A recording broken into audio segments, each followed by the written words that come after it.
com a nossa programação. Nós vamos ter agora uma outra palestra muito interessante, que é Dermocosmética, Genética Aplicada ao Envelhecimento Saudável. O nosso palestrante será Rafael Arpini, médico mestre em Envelhecimento Fisiológico e Medicina Cosmética, pela Universidade de Barcelona, criador da técnica Shadow Lifting para lifting facial não cirúrgico, com formação em Design Thinking pela Stanford University e Digital Analytics pelo MIT, Sloan Executive.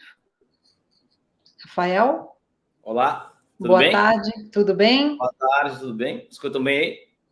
Tudo bem, estamos escutando. Vou te passar a palavra, fica à vontade para começar a sua apresentação. Muito obrigada pela participação. Obrigado. Vou começar aqui então. Bom, pessoal, então já foi apresentado aí pela Karina. Quero agradecer a atenção de todos. Vou contar um pouquinho da minha história rapidamente e depois vou introduzir aí o assunto, vou colocar alguns slides para embasar. Tem algumas coisas mais técnicas, mas eu acho que é importante para embasar o conceito, né? O conceito novo de uma nova medicina, uma medicina ligada muito com as questões do envelhecimento, com as teorias atuais do envelhecimento, né? E de que forma a gente pode unir essas teorias do envelhecimento com alguns conceitos de genética, né? Então, vou mostrar alguns conceitos bem básicos, mas muito atuais de genética e de que forma a gente pode aplicar esses conceitos genéticos e tratamentos genéticos, tanto na medicina como um todo, na saúde como um todo, né? E mais de forma mais focada na dermatologia e na estética, né? Então, vou apresentar, essa vai ser mais ou menos a cronologia, né? Contando um pouco da minha história. Eu sou médico, trabalho há 15 anos com clínicas próprias de medicina estética, então trouxe muito desse conhecimento da minha experiência em consultórios, né? Minha formação é essa. Em 2016, eu tive a oportunidade de fazer o mestrado em envelhecimento e medicina cosmética na Universidade de Barcelona, 2016, 2017, e foi aí que eu consegui abrir os meus horizontes e trazer essa composição entre as duas coisas. Então, uma coisa que eu acho bem interessante é fazer a composição, trazer para o procedimento estético um conceito que está amplamente ligado, que é o conceito do envelhecimento. Então, a gente tem hoje o conceito do envelhecimento, que gere toda a saúde, né? Um dos pontos principais é a prevenção das doenças, a prevenção do envelhecimento como um todo, né? E depois, dada a minha especialidade, de que forma se aplica isso mais aos procedimentos de dermatologia e estética, e também os cosméticos, dermocosméticos, que é um dos temas aí da nossa palestra. Então, eu vou chamar aqui alguns slides, e aí, isso aí, maravilha, obrigado. E aí, com esses slides, a gente consegue fazer aí um embasamento e dar um roteirinho para a gente poder conversar. Deixa eu ver se eu ampliar um pouquinho ele aqui, acho que fica melhor. Legal. Então, aqui eu selecionei algumas capas de algumas revistas e alguns canais importantes para ver que há muitos anos já se discute as questões das teorias do envelhecimento, né? E um dos sonhos da humanidade é retardar esse processo, quiçá pará-lo, né? E ao parar os processos de envelhecimento, de forma indireta, nós estamos parando talvez as doenças, né? As doenças muito vêm em função do processo de envelhecimento do organismo, né? Então, o que a gente sabe hoje é que existem aí mais de 300 teorias do envelhecimento. Então, a gente vê aqui um artigo não tão novo, feito na Universidade de Valência, né? E em conjunto com a Universidade de Alicante, e esse estudo mostra, então, justamente isso, né? Um estudo de 2007 que mostra que existem mais de 300 teorias relacionadas com os processos gerais do envelhecimento. Então, eu acho que para iniciar a conversa, eu vou mostrar duas das teorias que eu considero assim as mais atuais, né? Vou explicar um pouquinho essas teorias, vou explicar um pouquinho como elas se aplicam à pele, né, e os processos fisiológicos da pele. E aí, na sequência, a gente entra aí alguns conceitos bem interessantes de genética aplicada atual, né, e aí finalizo mostrando para vocês alguns reportes de como a gente aplica a genética, né, para os tratamentos. Nesse caso específico, de novo, os tratamentos estéticos, mas já existe aí a possibilidade de a gente usar a genética em outros tratamentos, como, por exemplo, doenças degenerativas, como Parkinson e Alzheimer, na própria arteriosclerose, diabetes, enfim. A gente vai transitar aqui um pouco pelos slides e vai conversando sobre isso. Então, aqui a gente vê, né, que desde os faraós, né, já no Egito, os faraós falavam em belas formas, né, como um sinônimo de juventude. Né? Depois, os filósofos, Hipócrates, aconselham o uso de dezenas de ervas. Então, aí o início, talvez, dos medicamentos. Né? Platão falava muito em exercício. Então, a qualidade de estilo de vida já vem lá da época dos primeiros filósofos, né? E Pitágoras já falava sobre a alimentação adequada, que eu acho está super atual, né? São 3 questões que estão super atuais, né? Que são a modulação com ervas ou medicamentos, ou nutracêuticos, enfim, né? Os exercícios de qualidade de vida e, obviamente, a alimentação adequada, né? Que a alimentação hoje é uma das bases da nossa saúde.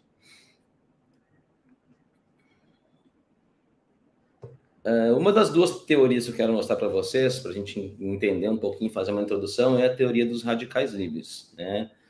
Que foi descrita já há muitos anos por Dermot Harman, e fala um pouquinho sobre a teoria oxidativa.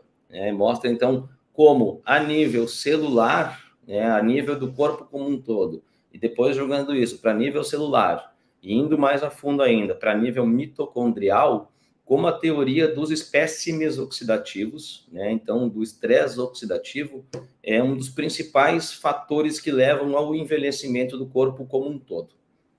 Então, hoje a gente sabe que o DNA ele é afetado, né? Tanto as estruturas celulares como o nosso próprio DNA, ele é afetado por estruturas oxidativas, né? Do mecanismo que a gente chama de oxirredox. E esses fatores oxidativos eles são os mais importantes, bases para o entendimento dos processos de envelhecimento. Quando a gente fala em DNA, a gente fala também, por exemplo, de algumas degradações específicas, por exemplo, da telomerase, que está muito em voga, se fala muito, há alguns anos já se fala bastante, e a gente sabe hoje que a nível nuclear, né, nós temos um processo de envelhecimento muito importante, mas a nível mitocondrial o DNA é ainda mais exposto. Inclusive existe uma teoria depois avante desta aqui, que é a teoria dos radicais livres a nível mitocondrial.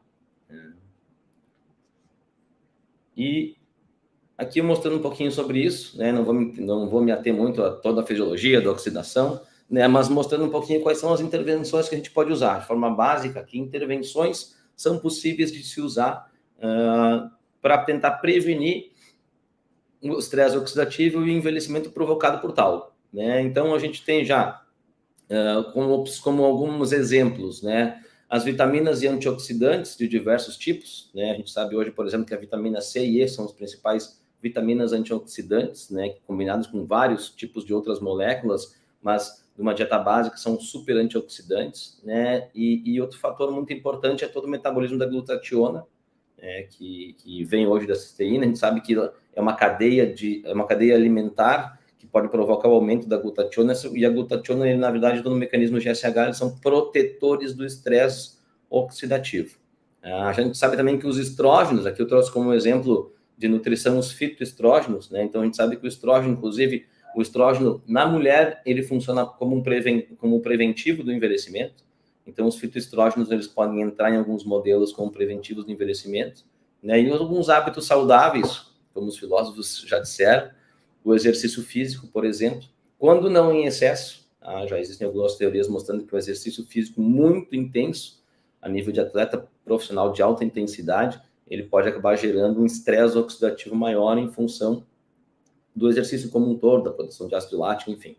Né? Mas o exercício, então, como um preventivo dos fatores de estresse oxidativo, né? A restrição calórica é uma das poucas coisas que se tem comprovada, né, que realmente pode aumentar a longevidade.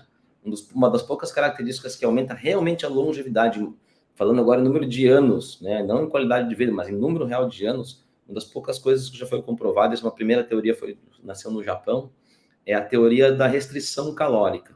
Né? Então, de uma alimentação com restrição calórica total. Né? Então, contando, por exemplo, restrição calórica no dia ou num prazo de mês, a restrição calórica é uma das poucas indicativos de que pode aumentar realmente a longevidade, longevidade agora em número de anos de vida, né?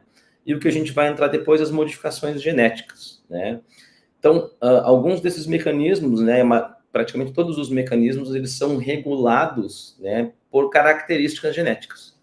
Quem nunca ouviu falar, aquele tem genética para emagrecer, aquele tem genética para engordar, aquele tem genética para exercício, aquele tem genética para correr, aquele tem... Enfim, os fatores genéticos, eles influenciam em coisas macro, né? Como algumas coisas simples da vida, como exercício físico, emagrecimento, por exemplo, né? E coisas micro, que nós vamos ver depois, né? São coisas relacionadas diretamente com características simples, né? Características de uma genética específica para alguns tipos de metabolismo.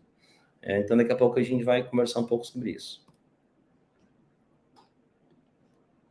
E a outra teoria é uma teoria ligada com o sistema imune, né? Que eu acho uma teoria extremamente interessante e quero deixar para vocês aqui, para quem não conhece esse conceito, é um conceito muito legal para entender a saúde do futuro, que é a teoria do inflammaging, né? Ligada com o sistema imune do organismo e as reações inflamatórias. A teoria do inflammaging, ela é composta de dois termos, né?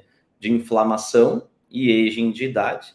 E é uma teoria que joga com o conceito de que o organismo passa por um micromecanismo inflamatório, e esse micromecanismo inflamatório é um dos principais responsáveis pelo envelhecimento do organismo. E aí, nesse caso, não é um inflamatório a nível celular, é um inflamatório a nível de organismo. Vou passar aqui um pouquinho. Então, aqui a gente vê, o mais importante seria aqui, chronic low-grade inflammatory status, ligado com senescência, com envelhecimento. Então, o que é esse chronic low-grade? Quando a gente fala em teorias inflamatórias do envelhecimento, ou seja, do inflammaging, eu não estou falando de casos inflamatórios agudos, né? Tipo uma inflamação articular, inflamação, sei lá, do joelho, tornozelo, ou uma inflamação dada por uma contusão, ou inflamação até relacionada com um processo inflamatório autoimune, talvez, né? Embora alguns processos autoimunes podem aumentar o envelhecimento. Então, não é aquela inflamação perceptível, né? Não é aquela inflamação aguda. Hoje se sabe que ao longo da nossa vida, o nosso sistema imune ele vai perdendo um pouco de tato, ele vai perdendo um pouco de qualidade, ele não atua mais com a mesma qualidade. A gente tem um metabolismo chamado sistema inato, que é o normal dos bebês, né? E esse sistema ele é muito rápido, muito inteligente. E com o passar dos anos, o sistema imune ele vai também perdendo algumas das suas características, ele perde um pouco de inteligência, digamos assim. Tanto que as doenças autoimunes, e já em um quadro mais grave, as doenças autoimunes é quando o sistema imune ataca o próprio organismo, vejam só. Então, ou seja, eles estão tão mal treinados que eles atacam, por exemplo, articulações na artrite. Então, o sistema imunitário nas doenças autoimunes ele está muito mal treinado. Agora, em função de características normais de vida e do envelhecimento normal, isso fica bem claro, do envelhecimento normal, aos poucos nós iniciamos com alguns processos microinflamatórios crônicos, ou seja, de longo prazo e, de certa forma, imperceptíveis, né? Então, que tipo de processos inflamatórios são esses? São processos inflamatórios com estímulos internos e do ambiente. Então, a gente fala agora de hábitos saudáveis ou não saudáveis, alimentação, né? Por exemplo, a gente sabe que a alimentação muito rica, muito alta em glicídio-glicose, né? Ela forma a glicação, que ajuda no estresse oxidativo e ajuda nos processos inflamatórios, glicação das moléculas, né? Por exemplo, glicação do colágeno faz com que o colágeno cristalize e se quebre, então é um dos fatores de envelhecimento, e também do estilo interno, que vem da nossa genética, do nosso organismo como um todo, né? Depois a gente vai ver aqui polimorfismos em citoquinas, isso que tem a ver com a genética, a gente já vai entrar, né? Então, como é que se aplica isso? Por exemplo, antigamente se achava que a aterosclerose, envelhecimento das artérias, doença arteriosclerótica, era pelo colesterol.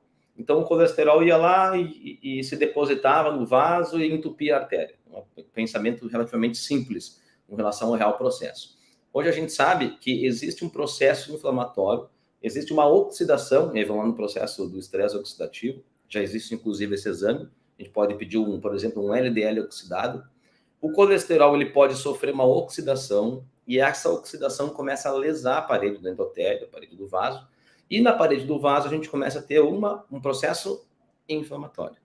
Então, esse processo inflamatório é que vai trazendo estruturas, agregando estruturas para fazer o envelhecimento. Então, a gente está falando agora do inflammaging endovascular. Da mesma forma, nos neurônios, na bainha neuronal, nós temos também a possibilidade, na baía de mielina, a gente pode ter possibilidade de situações inflamatórias, né? E essas situações inflamatórias, ela tem uma relação direta com por exemplo, doenças neurodegenerativas, como Parkinson e Alzheimer, né? Então, a suscetibilidade de um organismo estar relacionado com essas doenças inflamatórias, ela vem de dois fatores. O primeiro fator é o fator dos estímulos externos. Um exemplo clássico, por exemplo, tabagismo, aumenta, obviamente, o estresse oxidativo do organismo como um todo, né? Então, ele aumenta o inflammation. E de fatores internos, que são os fatores, então, genéticos, certo? Agora, um pouquinho falando da pele, como é que isso acontece na pele? Vou falar rapidamente um pouco da fisiologia da pele e vou mostrar algumas características fisiológicas, depois a gente já entra para a genética e avança, certo? Então, o mais importante é algumas questões de fisiologia da pele, tá? Vou passar rapidamente aqui. Uma coisa que a gente chama de homeostase, que é o equilíbrio. Então, a pele, ela tem um equilíbrio. Esse equilíbrio se dá pela hidratação, pelas estruturas, pela osmolaridade, que é o pH, e pelo equilíbrio de temperatura. É o maior órgão do nosso organismo, é um órgão externo, um órgão de proteção. Então, esse equilíbrio interno da pele faz com que a pele nos deixe em equilíbrio com o ambiente, né?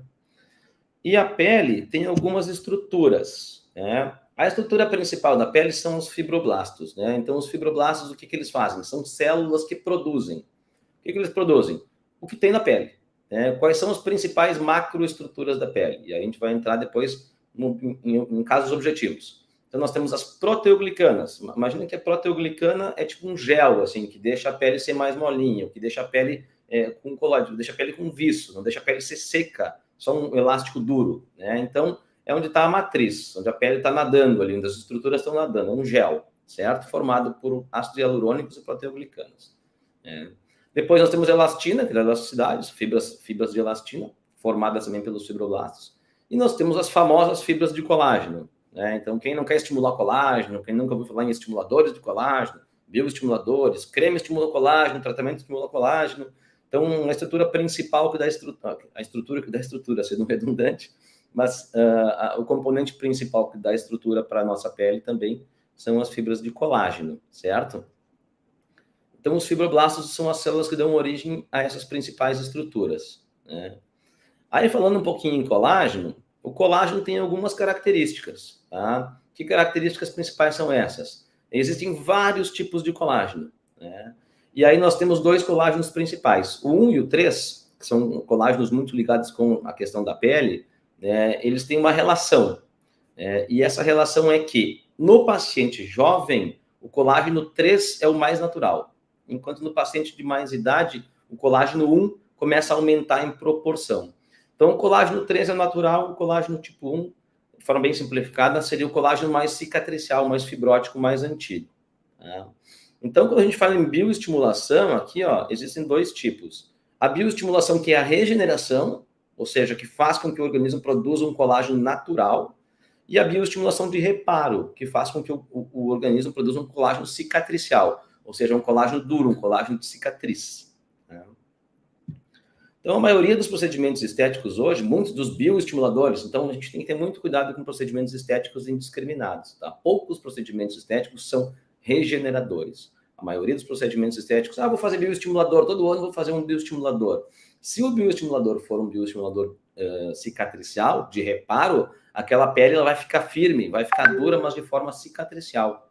Então, a gente não vai aí ter uma pele jovem, né? Uma pele com as características de pele jovem, onde tem o colágeno reticular, que é o mais jovem, tá? Aqui mostrando, então, os principais fatores na pele, né? No cronoenvelhecimento, nós temos aqui os principais fatores, que é a glicosilação, que eu disse anteriormente, a inflamação, então, dentro desse conceito do inflammation, né? As alterações do sistema circulatório, quando falta nutrição, a pele também sofre, assim como qualquer órgão, né? E os radicais livres, né? Então, a gente vê aqui que as teorias começam a se repetir, tanto quando a gente fala em envelhecimento, quanto quando falamos, por exemplo, na dermatologia e na estética, e no envelhecimento da pele, tá? Então, de forma simples, assim, para a gente controlar o envelhecimento, tem que saber só bioquímica, fisiologia e genética, né? Então, aqui um trocadilho, uma brincadeira, né? Que são áreas enormes e gigantescas, e quanto mais a gente sabe, menos a gente sabe, né? Quanto mais a gente aprende, mais a gente vê que não sabe nada. Então, mas esse mais ou menos seria um tripé interessante. Eu quero passar pelos três, né, para a gente entender um pouco os novos conceitos, tá? Tanto na estética quanto no envelhecimento. Bom, então dos fatores intrínsecos, né, dos fatores extrínsecos externos, hábitos de vida em geral. E dos fatores intrínsecos, então, nós temos principalmente o nosso quadro genético, nossas características genéticas, né? Então, nós temos a genética, nós temos a genômica e nós temos a inteligência artificial. Por que a inteligência artificial está entrando aqui? Por que a gente fala também inteligência artificial, machine learning? Quais são as características dessas ferramentas para a genética? Porque nós temos uma série de genes, e esses genes ainda têm alterações que podem ser pontuais, podem ser cromossômicas, podem ser a nível de DNA, pode ser a nível de nucleotídeo. Então, tem milhares ou milhões, se não bilhões, né, de estruturas que a gente pode estudar, né? E para a gente conseguir chegar em algum lugar, para a gente conseguir chegar em algum resultado, para a gente considerar alguma coisa, a gente precisa de uma capacidade de dados, né, uma capacidade de dados e uma capacidade de análise de dados que traga, por exemplo, esse teste genético em algum resultado, né, que nos dê alguma resposta, que simplifique um pouco a resposta, né, e a gente já vai entender como. Então, a diferença aqui que a gente fala, quando fala genética e genômica, qual que é a diferença? Né? De forma bem simples para passar, tá? Genética, estudo dos genes, certo? Genômica, interação gen-gen e gen-ambiente, certo? Como é que um gene tem interferência em relação ao outro, isso é que tem relação direta aos algoritmos. Às vezes a gente tem por exemplo, a gente quer fazer uma análise sobre grau de risco de Alzheimer, né? Aí já se descobriu, por exemplo, 9 genes relacionados com o risco de Alzheimer. Não é um gene só que vai controlar o Alzheimer, né? Talvez a gente descubra que são 100.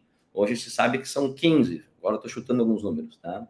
E como é que eles se relacionam em si? Qual que é mais importante? Qual que tem mais peso? A gente tem que atribuir um peso, né? Um peso para cada um para poder ter um resultado. E aí que entra, então, os algoritmos da inteligência artificial para fazer essa análise. Tá? Então, quando a gente fala em nutrigenômica, por exemplo, a nutrigenômica é de que forma, com nutrientes, né, sejam suplementos ou seja alimentação, a gente consegue mudar a interação gene-ambiente, né? Então, de que forma a gente consegue modular um pouquinho esse quadro genético com medicamentos, agora está muito em moda, ou com suplementos, ou até com cosméticos. Então é isso, né? O conceito de estilo de vida e epigenética. Epigenética é um conceito um pouco mais avançado que tem relação à alteração que o DNA pode sofrer. Uma vez se achava que o DNA ele era imutável. Hoje a gente sabe que o DNA ele pode sofrer alterações, né? Por exemplo, do estilo de vida ou de outras características, e essas alterações podem criar modificações no DNA. Isso é o estudo do outro campo gigante, que é a epigenética. Então, bem fácil aqui. A gente tem, por exemplo, o cromossomo, né, doenças cromossomais, onde tem vários genes, né? Por exemplo, síndrome de Down, né? Tem uma trissomia, tem cromossomo a mais, certo? Então, uma doença cromossomal. Depois nós temos características, digamos assim, características monogênicas. Por exemplo, aquele azão, bezinho que a gente lembra do colégio, né? Então, olho azul, né, relacionado a um gene, olho castanho, olho azul, olho verde, é relacionado a um gene. Então, características monogenéticas, tá? E depois nós temos o que a gente vai usar hoje de forma mais avançada na medicina, né, e na saúde como um todo, que são os SNPs, Single Nucleotide Polimorfismos. O que é isso? São pequenas alterações, tá? E polimorfismos relacionados a um nucleotídeo só.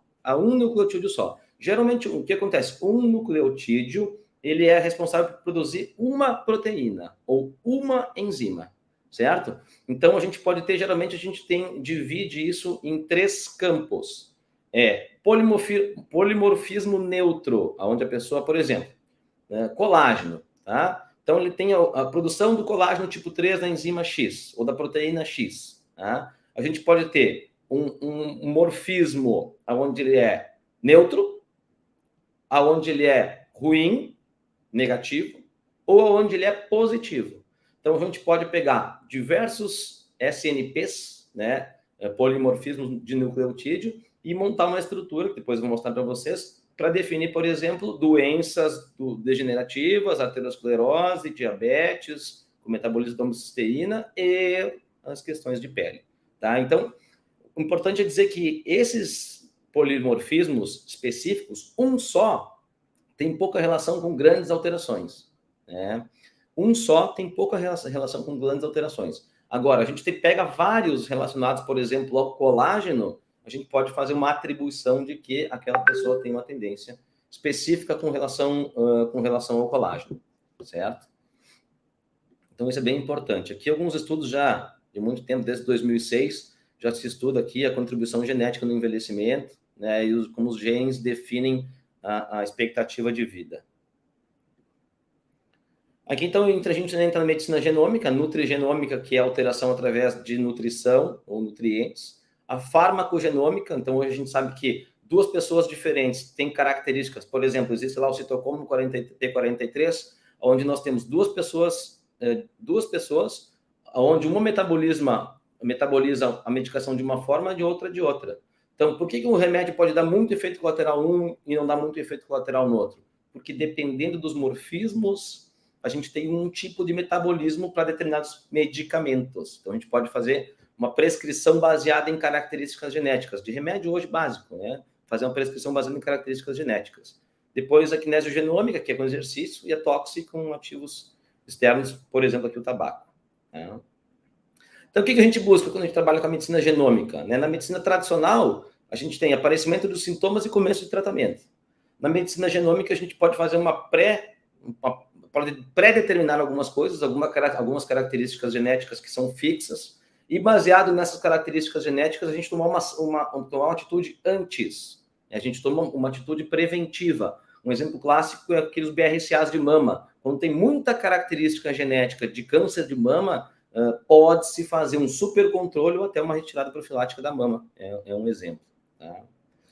Então, aqui já vou entrar num exemplo de teste que eu aplico até nos meus pacientes, que chama skin facial. Tá? Então, aqui como é que funciona? A gente pode ver, arquitetura de tecido, sensibilidade cutânea, rugas, pigmentação, longevidade celular, detoxificação cutânea, e aqui uma questão de músculos e gorduras. Então, vocês veem aqui, isso aqui o paciente, então, ele responde um questionário, tá? E manda seu DNA para fazer uma análise dos principais nucleotídeos relacionados com a pele. São vários, tá? Então, por exemplo, a gente tem aqui um paciente, relatório genético, 75%, bom, tá? Relatório de estilo de vida, 30%. O estilo de vida seria negativo, enquanto que a genética é positivo. Então, dá uma média de 52%, por exemplo. Então, a gente vai fazendo alguns equilíbrios em relação, a gente pega o peso, isso é tudo por algoritmos, tá? É calculado por algoritmos. A gente pega o peso das características genéticas e mistura isso com o questionário que o paciente dá da qualidade de vida, e isso monta uma análise preditiva para a gente conseguir fazer algum tratamento baseado nos conceitos genéticos, tá? Então, aqui eu mostrei para vocês, por exemplo, anti-wrinkles, aqui, com 7 genes. Então, a gente pega 7 genes, tá? E desses 7 genes, a gente faz diversas análises. E aqui aparece, por exemplo, esse gene aqui, esse paciente tem característica positiva.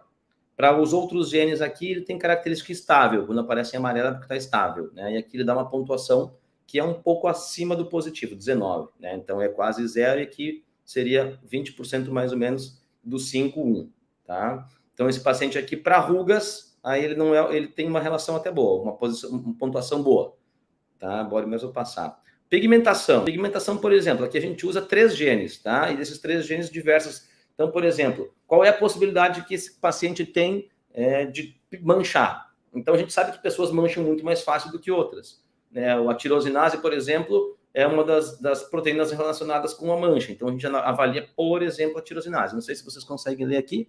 Existem outros genes falando com melacortin. O melacortin é um hormônio, que o último, tá? Ele tem a ver com a melacortina. A melacortina é um hormônio que regula os melanócitos, né? Então, se ele tem um polimorfismo positivo,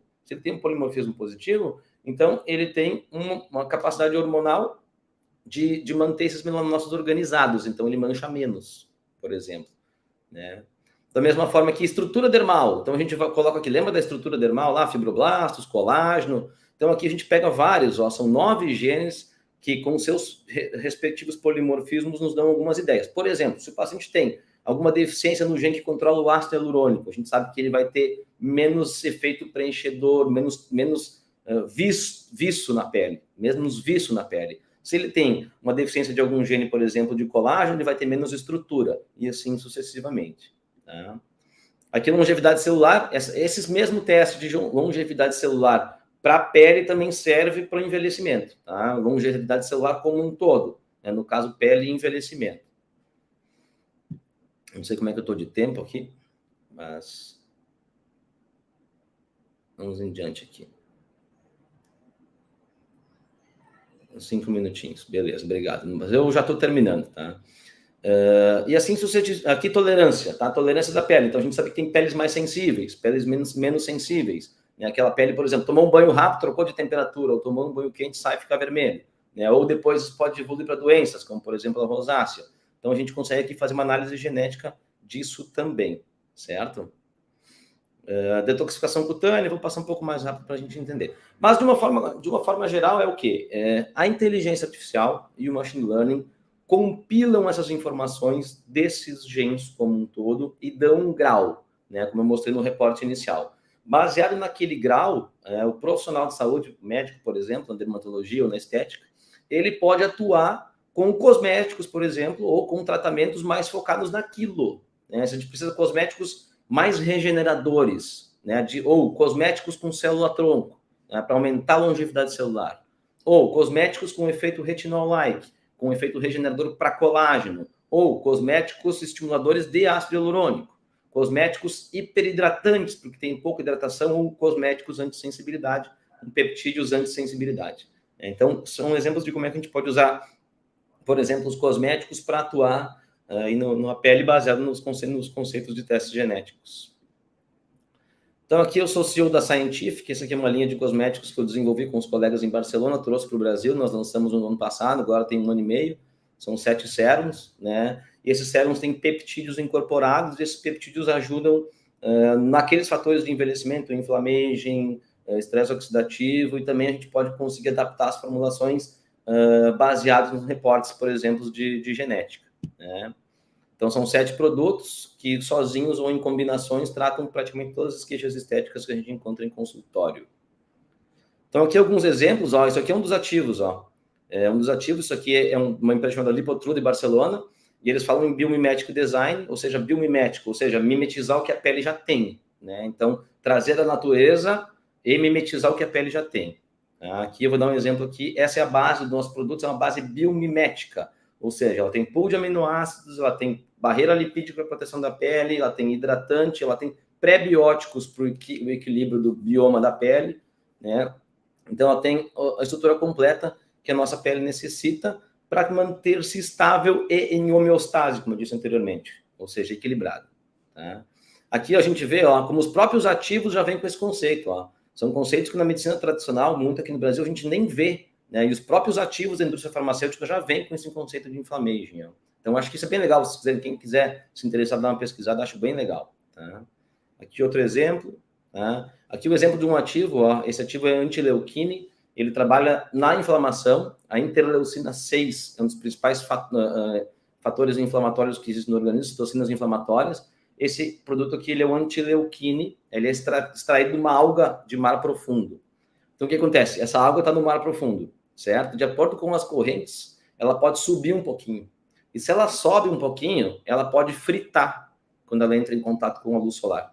Então, ela desenvolveu um mecanismo de super proteção a essa exposição UV e, além disso, super anti-inflamatório, para ela não inflamar e não burn, não queimar.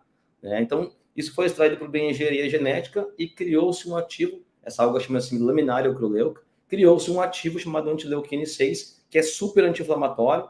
Tem, por exemplo, nos sérums da nossa linha, a gente encontra em alguns outros sérums também, então que é super anti-inflamatório.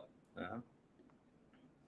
E aí, para finalizar, então, vem a questão, a nutrigenômica, ciência ou ficção, que então tem um trocadilho. Será que um dia a gente vai ter o nosso código genético com as nossas informações de metabolismo, por exemplo, na questão da alimentação? Nosso metabolismo de lipídios, nosso metabolismo de proteínas, nosso metabolismo dos carboidratos, quais são as características que a gente tem, quais são as dificuldades que a gente tem do ponto de vista genético e como é que nós podemos usar superfoods, tipo brócolis, conhecido como superfood. Tem uma molécula chamada indol 3-carbinol que bloqueia, inclusive, os receptores de estrógeno do câncer de mama. Né? Então, isso é uma modulação genética com alimentos. Será que no futuro a gente pode chegar num restaurante, apresentar o nosso teste genético e ter um cardápio baseado nas nossas preferências genéticas? Quem sabe, né? Eu acredito que sim, mas quem sabe e quando, né? Então é isso, pessoal. Vou deixar aqui tem o meu Instagram, tá? Tem o meu LinkedIn também. Deixa eu sair do compartilhamento aqui para ver se eu tô no tempo hábil, né? Eu me estendi demais. Vamos ver se eu saio do compartilhamento. Acho que é isso aí. Legal, doutor Rafael. Certo de Muito tempo? obrigada. Foi perfeito, certinho. Tudo dentro do tempo. Agradeço muito aí a sua participação, palestra muito interessante, muito esclarecedora, com certeza assunto para a gente debater aí por horas e horas, né? Esse é um tema que está cada vez mais também em voga, e agradeço a participação e vamos seguir aqui com o nosso